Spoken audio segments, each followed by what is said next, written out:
Sawasdee krab. Good afternoon from Melbourne, Australia. How are you guys doing? I am the last one of the artists now, so please stay with me. Welcome. Thank you for participating in this 12 hours event hosted by Artaxis in conjunction with National Clay Week in the United States. I am one of the 24 artists answering questions today on the Artaxis Facebook page. This event consists of 24 back-to-back 30 minutes conversations by Artaxis members, answering questions submitted over the past several weeks on the artaxis.org website. Artaxis is a non-profit art organization that promotes the professional pursuit of artists in the ceramic field and helps to advise the fields as a whole. You can find out more about the organization Artaxis and see my own artist page on the artaxis.org. My name is Vipoo Srivilasa. I am a Thai Australian artist. I am now working and living in Australia, Melbourne. I have a studio of my own called Clay Lab, and I have a lot of questions to answer. Hopefully, I will make it as entertaining as possible, so you enjoy the last talk. Okay. I try to speak slow so you understand my accents. I think someone told me that I have Thai Australian accents, which probably very, very hard to understand for you guys. So if you don't understand anything, well, tough, sorry. Okay, hi Sarah. My first question is from Melanie Sherman. How is working in ceramic different here in the US vs your home country? It's really hard to answer because I don't actually work in the USA, so I can't really compare. But I did work in the US for maybe a couple of weeks at the Northern Clay Center a while back. What I remember about that was it was very, very cold. Every time I get out of the house or out of the studio, I only see white. There are like snow everywhere, the ice everywhere. That's really, really bad. In Australia, we have winter. It's very cold, but not that cold. And we have a very, very hot summer, about 40 degrees, 40 Celsius degree. So I think maybe that's the different. Where do you see more opportunity for residency, exhibitions, and communities? I think wherever you go, you will find that, no matter what, if you're really looking for it. I think the US will probably have a lot more residency than Australia because they are bigger country and may have many, many more people live there. Having said that, I think the Australian has a lot of support from the government. We have a lot of grants and award and a lot of regional art gallery that are collecting works. So that's really good for the ceramic artists. I think the US has a lot of private sector that support art, which is also really cool as well. So they are good and bad, you know, like mixing the two things. Yeah. I'm going to go to the next questions.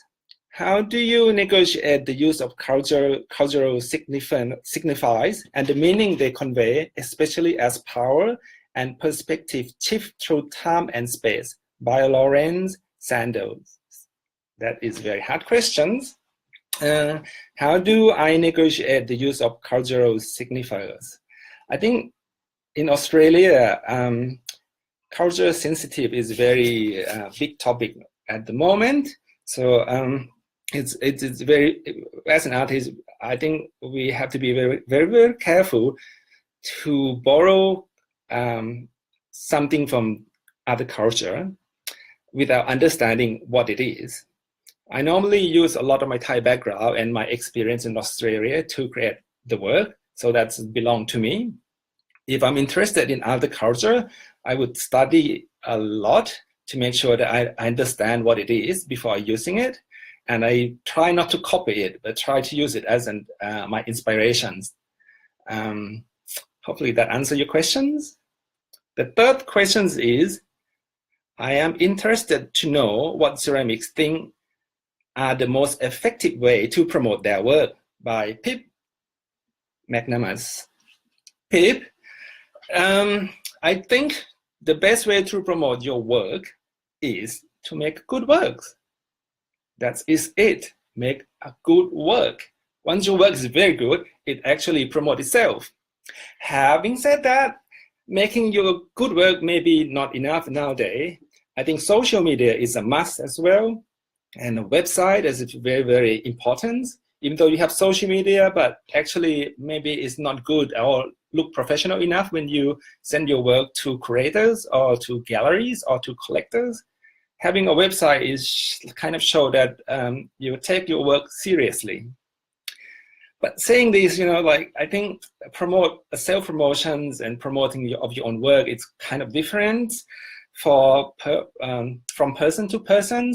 Some people are outgoing and some people like talking, like myself. Self-promotion on Facebook or Instagram is really good.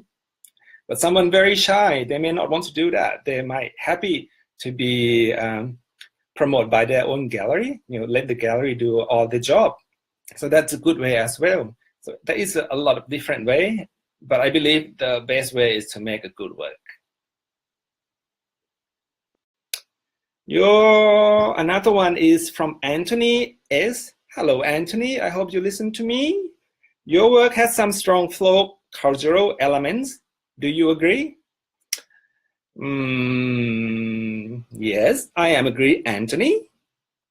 What else is he asking me? If so, how do you see the relationship between this folk aspect and the fine art aspect of your work?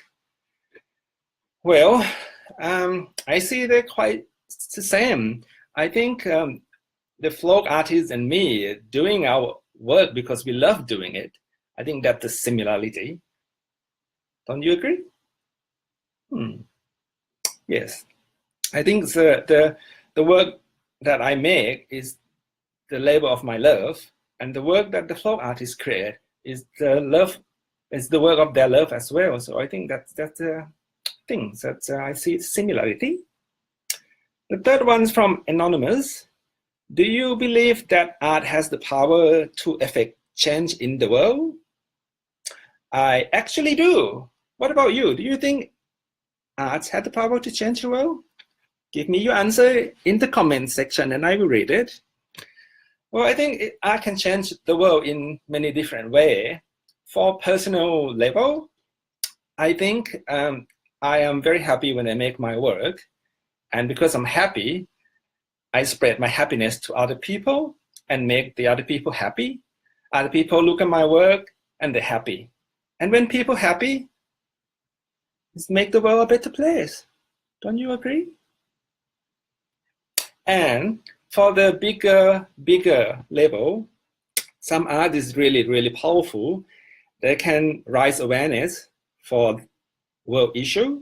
They can change people's perspective because of the message the artist put in the artwork. So yes, I think art can change the world. What is art good for? I don't know. I can't answer for everyone, but I can answer for myself. It made me happy, and that is the most important thing for me. That's very, very good art for me. I got the American Museum of Ceramic Art questions here. How did you decide on the small, cute scale of your figurines? What does it mean? I'm not understand the questions. How did you decide on the small, cute scale of your figurines? I'm not really sure. I just do it. Hi, Adriana. Art can speak the heart and mind and change perspective. Yes, Sarah, very good answer. Thank you. I'm going to go to the next question. We have a lot. Your work blend cultural element and so does your life. Yes.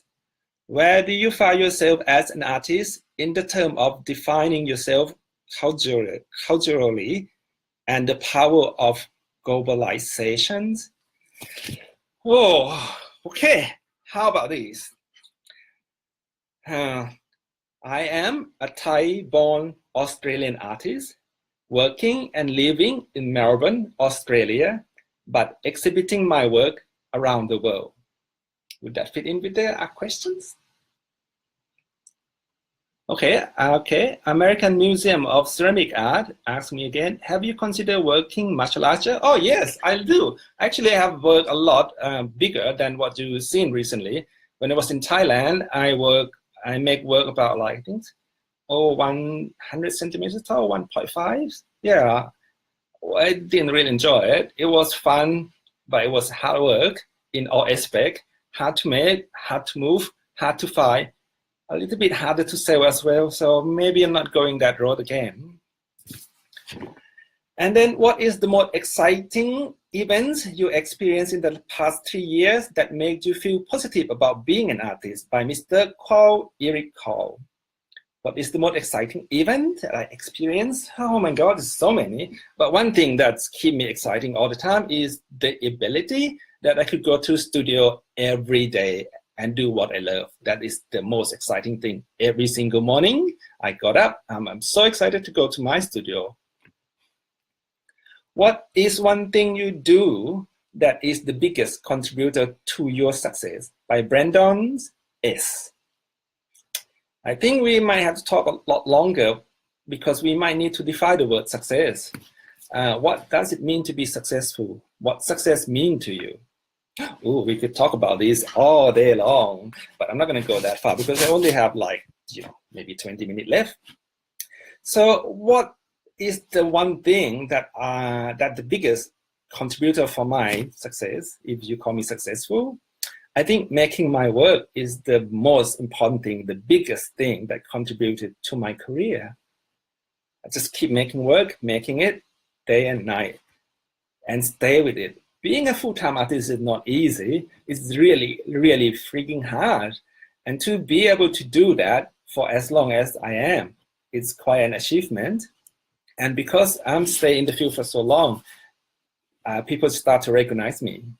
So I think, yeah, making your own work, just keep making it. Don't give up. How do you recharge your creativity outside your studio?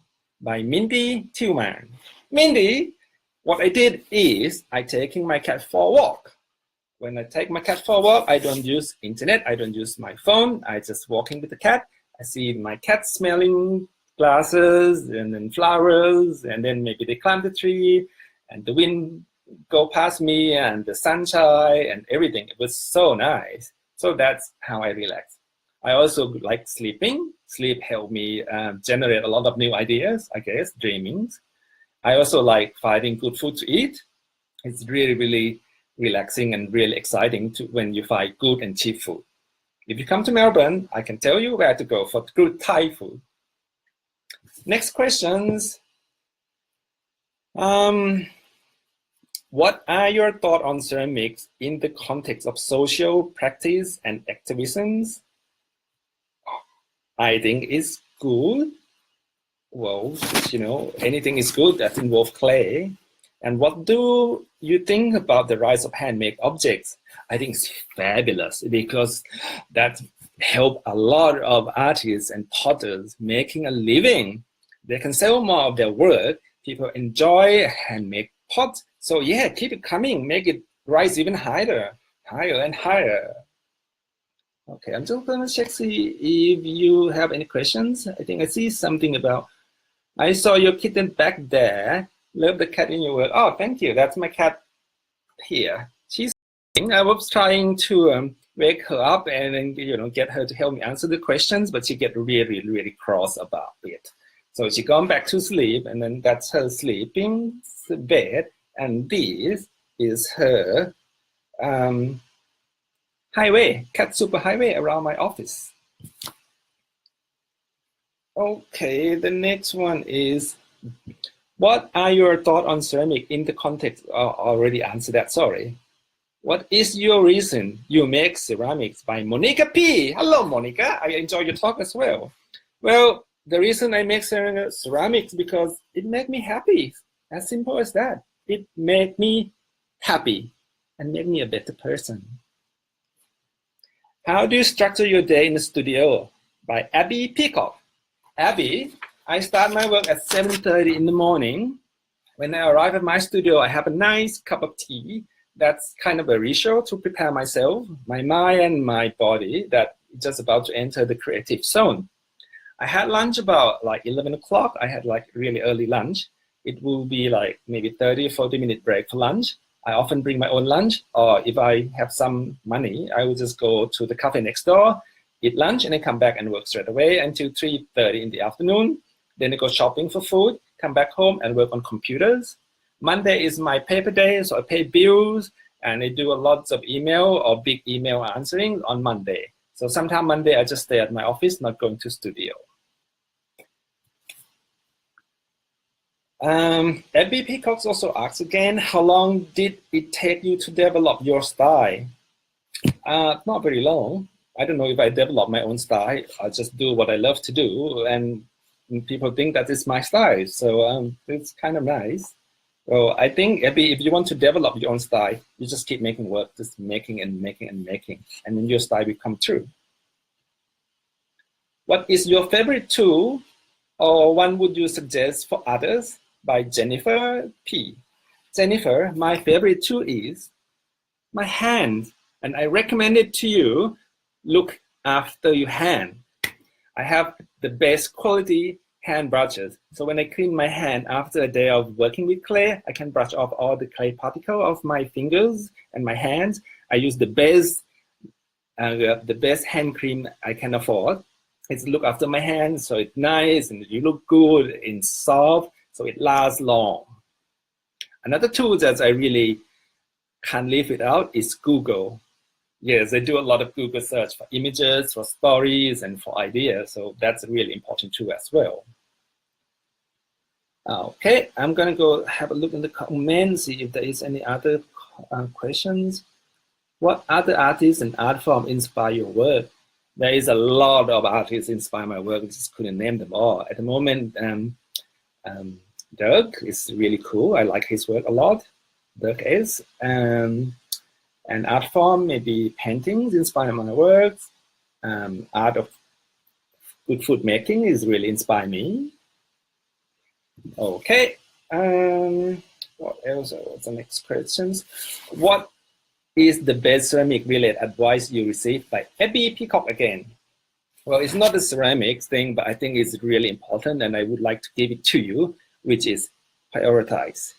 What I do is I choose 5 most important things that I need to do in a day, and I go through them. I do as much as I could. I have to complete them, or if I couldn't, I do as much as I could to complete them. And that's really, really helpful. It helped me focus on my work. It helped me realize what I need to do each day. So try that. What is the wildest thing you have done with clay that works? Jennifer P asking this. I don't know, I'm not very experimental person. Maybe I use clay as my superhero power to transform like 12 lay people who never worked with clay before into an artist in 6 hours, and that worked really well. Does that kind of answer your questions? Hopefully.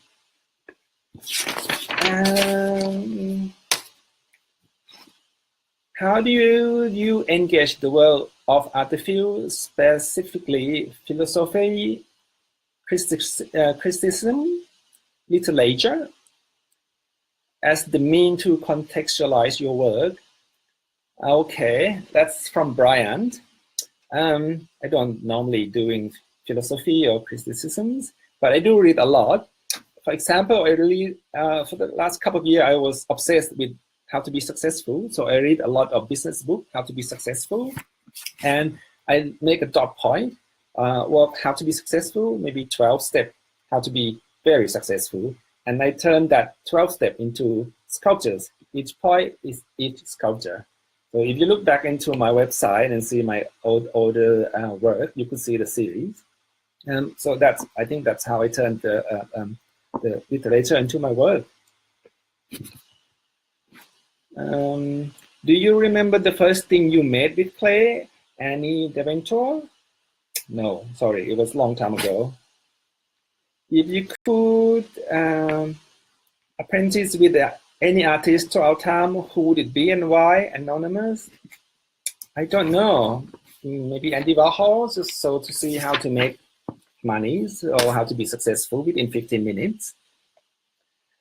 Eric Cole asked me, which residency program have you attended that has impacted your work in ways you never thought possible? I think he asking me this question because he already know the answer. The residency that impact my work or impact the way I work is the pottery workshop in Jindajiang, run by Caroline Chan. Why is that? Because it's the first time ever I go to the residency and then got someone cook for me lunch and dinner, and I don't have to do, and I don't have to worry about food at all. So I just concentrate working 24 hours. Also to see a lot of techniques and way how Chinese artists work, it's opened my mind. I have been taught porcelain shouldn't dry under the sun, but there in Jindajiang, they all dry porcelain under the sun. Porcelain shouldn't be mixed with red clay, but then they dry their porcelain on the terracotta powder. So there are a lot of things that surprised me and a lot of things that I learned from that. I learned to be project managers by working with different small studio in Jindajiang, and I still continue doing that until now, like 10 years later. What is the average cost per month to operate your studio practice? Well, studio rental is about $1,000 a month at least. Electricity, $150. Body corporates about $100 a month. Rubbish removal, $17 a month. Plays maybe $160 a month. And then the water, the insurance, and then the car and the petrol and the office supply and the glaze and the drinks and the plants. There's quite a lot out there. If you really want to know how much, come to Clay Lab, and then I show you the detail, Eric.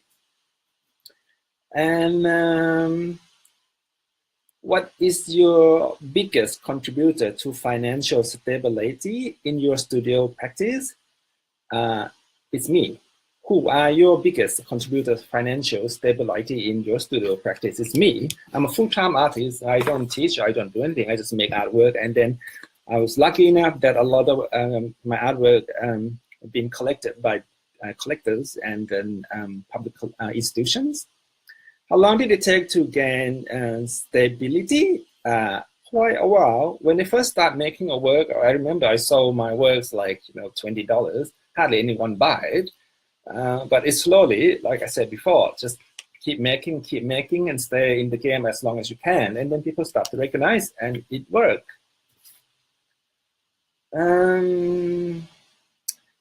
The pottery workshop, Eric, was really good, apart from learning a lot of things, because I got to meet you, Eric, and that led to a free bowl of ramen in Rhode Island a couple of years ago. Did you remember that? That was a very good ramen. Do you have a gallery that represents you, and do they put limitation on who sell your work? By Zoe Yu. And Zoe, yes, I do have gallery represent me in different countries, in Thailand, Bangkok, in Australia, in London. They do have limited, they have exclusive right, I think that's what it's called. So like in Melbourne, they have Scott Livesey represent me. So in Melbourne, I don't sell my work through anyone else but Scott Livesey, or in Brisbane at Edwina Collette, or in London with Adrian Sassoon. Okay, maybe look at the comment if there is any question. Tell us, Adriana asks, tell us about the work in your next exhibitions. I'm having a show at Hugo Michel in Adelaide at end of this month. The work called This Might Be the Place. It's all about the migration experience and about the things that the migration people bring to Australia and how it affects the landscape, how it affects the people around it. Thanks, Adriana. Got some more questions here. So you also asked, do gallery pay for shippings? I think some gallery do pay for shipping, some gallery don't pay for shippings. It depends on how you negotiate with them and how you sign a contract with them. How does the commission work if they pay for shipping as if they don't? Normally it would be the same, sometimes 40%, sometimes 50%. I have known some gallery in Sydney charge 60% commission, so galleries get 60%, the artists get 40%. Is it true that some gallery would commission artists to make work and pay for production costs? Same so you. Yes, it is true. Some galleries share the commission, share the production costs with the artists, and they might raise a little bit more of the commissions, or sometimes they just being nice. Okay, I'm looking a lot of questions here. In the comment. But yes, quickly, it's just true. Yes, our website, Instagram is a lot of faith. Totally. Looking at this. Okay. What other artists and art form inspire you? I think I already asked that. Okay. All right. I think I answered all that question. So go back to these questions again.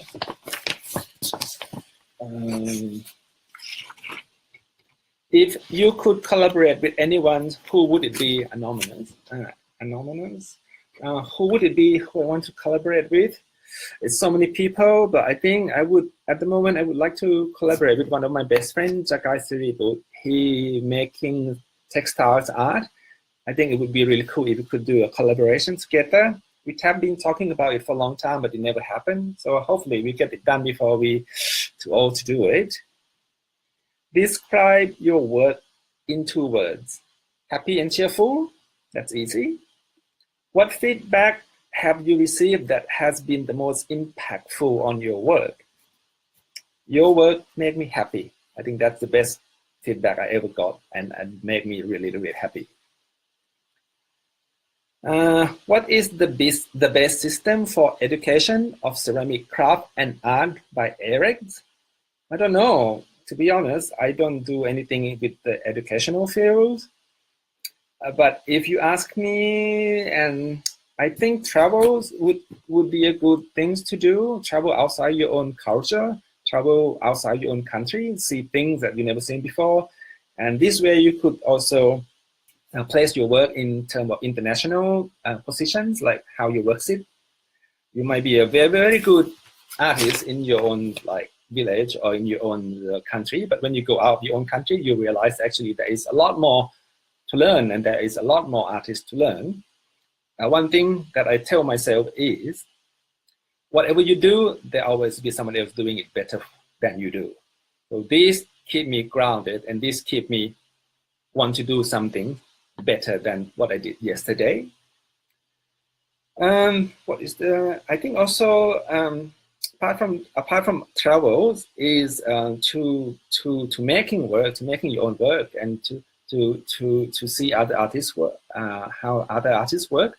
It's kind of really helpful for education, I think. Any more questions? I only have about 2 more minutes. I cover all the questions that have been sent to me earlier.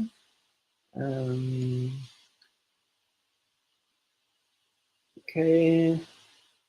Not much questions about my cats, like what kind of cats I have. They are Burmese, and their sister. They are 6 years old. They like to sleep at lunchtime until 5 o'clock and then get up. They like to wake me up at 3 o'clock just to walk them to their rooms. I think this probably will be it then. I'd like to thank Artaxis very much to invite me to do this talk. It's really enjoyable. And hopefully I didn't speak too fast and you understand my Thai Australian accents. Now, before I go, I got to do the formal things by reading the last bit of paper. Thank you for joining me during this event. Please visit artaxis.org to learn more about the over 500 artists who have work posted on the website. I am the last artist for the Artaxis Conversation event. I'm the last one, basically. So thank you very much to everyone that participated in the event, and to all those asked questions. Thank you for watching, and goodbye.